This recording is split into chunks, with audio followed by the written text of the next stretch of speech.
दोस्तों और साथियों, आज़ादी के 75 साल बीत गए हैं और उसके बाद भी आज देश में बेरोजगारी, महंगाई और इसके अलावा महिलाओं पर अत्याचार चरम सीमा पर है। ये आज़ादी ऐसे नहीं मिली। इस आज़ादी को पाने के लिए लाखों लाख लोगों ने अपनी कुर्बानी की। किसानों ने, मजदूरों ने, नौजवानों ने। तो एक शेर जहन में आ गया शहीद आजम भगत सिंह का। जिस वक्त उनको फांसी का आदेश हुआ और फांसी के फंदे पे वो पहुँचे तो उन्होंने एक संदेश दिया था और एक शेर पढ़ा था कि हवाओं में रहेंगी मेरे ख्यालों की बिजलियाँ, ये मुट्ठी भर खाक है फानी रहे न रहे। ये कहकर उन्होंने हंसते हुए फांसी के फंदे को चूम कर गले में डाल दिया। 23 साल की उम्र में भगत सिंह ने अपनी कुर्बानी दी और उस वक्त उन्होंने कहा था कि हमारे इस बलिदान के 50 साल के अंदर देश आज़ाद हो जाएगा। और देश आज़ाद हुआ।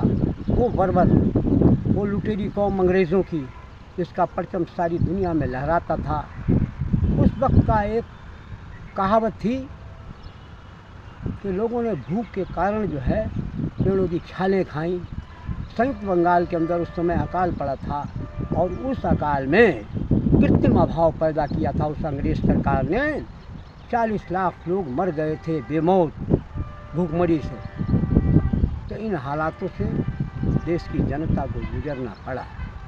आज भी हम देखते हैं करोड़ों नौजवान पढ़ा लिखा MA BA पास PhD किए हुए लोग बेरोजगारी की चक्की में पिस रहे हैं और वो सभी के सभी बारिश हैं भगत सिंह के, चंद्रशेखर आज़ाद के, राम प्रसाद बिस्मिल, अशफाकुल्लाह खां, ठाकुर रोशन सिंह और जंग आज़ादी के कमांडर इन चीफ मौलवी अहमदुल्ला शाह, जिन्होंने कहा था अपने एक शेर में कि हम तो पानी के हैं मानिंद जिधर से गुजरेंगे, रास्ते खुद ब खुद बनते चले जाएंगे।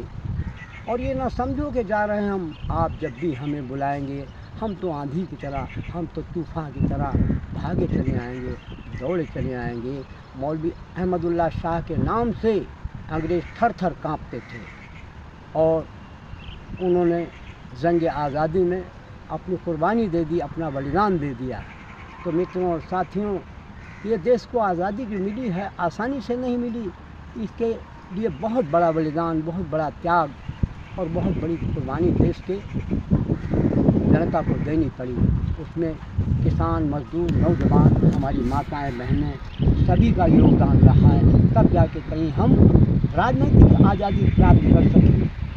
मगर आज भी हम आर्थिक आज़ादी प्राप्त नहीं कर सके हैं। जो उद्देश्य था शहीद आजम भगत सिंह का कि आर्थिक आज़ादी भी देश की जनता को मिलनी चाहिए। दो तरह का भारत है, एक तरफ अरबपति, खरबपति, करोड़पतियों का भारत है, दूसरी तरफ रात दिन मेहनत करके और रोटी जुटाकर और देश का विकास करके और अपना खून पसीना बहाकर जो तरक्की देते हैं मजदूर, लाखों किलोमीटर लंबी रेलवे लाइनें बिछाते हैं, जो धरती का सीना फाड़ कर अन्न उगाते हैं और देश की जनता की भूख को मिटाते हैं। तो इन हालातों में आज देश की जनता चल रही है। ये चुनावी वीरा की पूर्व संध्या है और जो जिम्मेदारी शहीदों ने देश दुनिया के मानवता के कांधों पर डाली है, उसको पूरा करने की जिम्मेदारी जो है वो जनता की है, देश दुनिया की जनता की जिम्मेदारी है ये। क्योंकि हम सब वारिस हैं देश दुनिया के शहीदों के। मानवता के लिए हम काम करेंगे और हम इस धरती को स्वर्ग में तब्दील कर देंगे। और इसके लिए हमें फिर एक जो है आर्थिक आज़ादी के लिए संघर्ष करना पड़ेगा। दोस्तों और साथियों, कहने के लिए तो बहुत सी बातें हैं। अंतिम बात कह के हम अपनी बात को ख़त्म करेंगे। एक देश एस्टोनिया है विश्व का, जिसके अंदर आबादी जितनी है उतने जो है लोग हमारे यहाँ हाईवे पर और हमारे यहाँ राजमार्गों पर और हमारे यहाँ की सड़कों पर एक्सीडेंट में मारे जाते हैं। विगत दिनों गडकरी साहब ने कहा था, क्योंकि परिवहन मंत्री हैं, कि लाखों लोग जो है दुर्घटनाओं में ग्रस्त होकर जीवन भर के लिए अपंग होते हैं और तमाम लोग जो है सड़कों पे मारे जाते हैं। और जबकि वियतनाम एक देश है जहाँ 4 लाइन है, पैदल के लिए अलग मार्ग है, और इसके अलावा 2 व्हीलर के लिए अलग, 3 व्हीलर के लिए अलग और 4 व्हीलर के लिए अलग है। इसके चलते वहाँ पर ना के बराबर दुर्घटनाएँ होती हैं। हमारा देश विशाल रहा है, तो इन हालातों को बदलने के लिए हमें देश के अंदर समाजवादी व्यवस्था लानी पड़ेगी और जो सपना देश के शहीदों ने देखा था उसको पूरा करने के लिए, जो अधूरा सपना है उनका, उसको पूरा करने के लिए हम आपको संघर्ष करना होगा और कुर्बानी देनी होगी। जय विश्व, जय संविधान, जय भारत। धन्यवाद।